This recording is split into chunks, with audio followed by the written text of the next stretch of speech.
आज हम लोग देखेंगे विद्युत अपघटन। विद्युत अपघटन क्या होता है देखते हैं।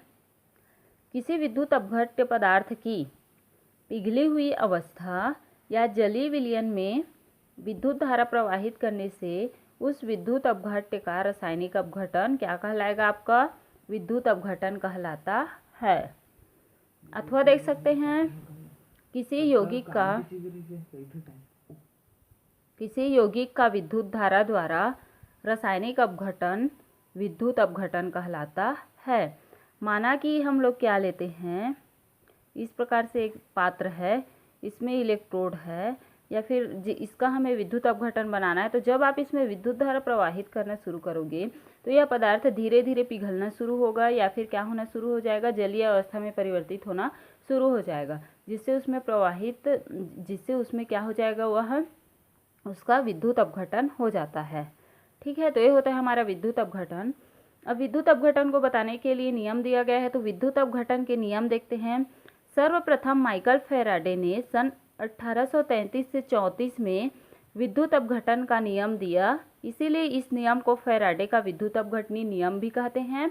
अब आपका एग्जाम में क्वेश्चन आता है तो विद्युत अपघटन के नियम को लिखिए अथवा विद्युत अपघटन के या फिर फैराडे के विद्युत अपघटनी नियम को समझाइए, तो आपको इसी आंसर को लिखना है। ठीक है, तो यह नियम निम्न अनुसार है।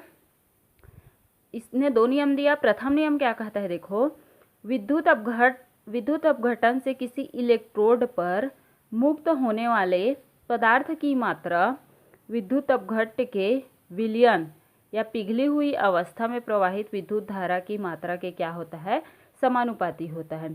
यहाँ पर विद्युत अपघटन विधि से किसी इलेक्ट्रोड, यह इलेक्ट्रोड है, तो इस पर मुक्त होने वाले पदार्थ की मात्रा इस विलयन में प्रवाहित विद्युत धारा की मात्रा के क्या होता है, समानुपाती होता है। ये कहता है आपका प्रथम नियम। इस नियम का गणितीय रूप देखो, W समानुपाती Q। उसके बाद देखते हैं जहाँ W क्या है आपका ग्राम में मुक्त हुए पदार्थ की मात्रा, Q क्या है उसमें प्रवाहित धारा का आवेश। ठीक है, उसके बाद W बराबर स्थिरांक को हटा करके Z लगाए हैं, जहाँ पर Z क्या है आपका मुक्त पदार्थ का विद्युत रासायनिक तुल्यांक। Q आवेश है और आवेश का IT है, Q बराबर होता है IT, जहाँ I है प्रवाहित धारा एम्पियर में, T क्या है लगने वाला समय। तो हम लोग Q के जगह पे क्या रखेंगे, IT को रख सकते हैं, तो W बराबर क्या हो गया, ZIT। यही होता है आपके फैराडे के विद्युत अपघटनी नियम का प्रथम नियम। द्वितीय नियम क्या कहता है देखते हैं।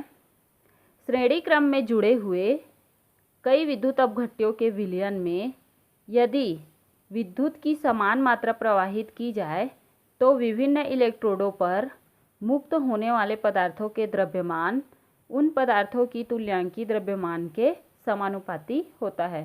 श्रेणी क्रम आप जानते हो किसको बोलते हैं, तो क्या बोल रहा है, श्रेणी क्रम में जुड़े हुए बहुत सारे विद्युत अपघट्य होंगे, तो उसमें विद्युत की समान मात्रा प्रवाहित की जाए तो विभिन्न इलेक्ट्रोडों पर मुक्त होने वाले पदार्थों के द्रव्यमान उन पदार्थों की तुल्यांकी द्रव्यमान के क्या होता है, समानुपाती हो।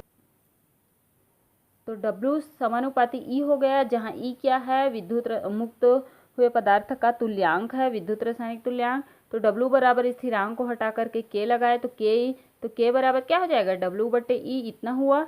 अब श्रेणी क्रम में जोड़ रहे हैं तो प्रथम विद्युत अपघट्य के लिए W1 E1 बराबर दूसरे के लिए W2 E2 इस प्रकार से होगा, जहाँ पर W इलेक्ट्रोड पर मुक्त पदार्थ का द्रव्यमान और E क्या है मुक्त पदार्थ का तुल्यांक द्रव्यमान। तो ये था हमारा फैराडे का नियम या फिर विद्युत अपघटनी नियम, जिसमें उन्होंने दो नियम दिया, प्रथम नियम और द्वितीय नियम।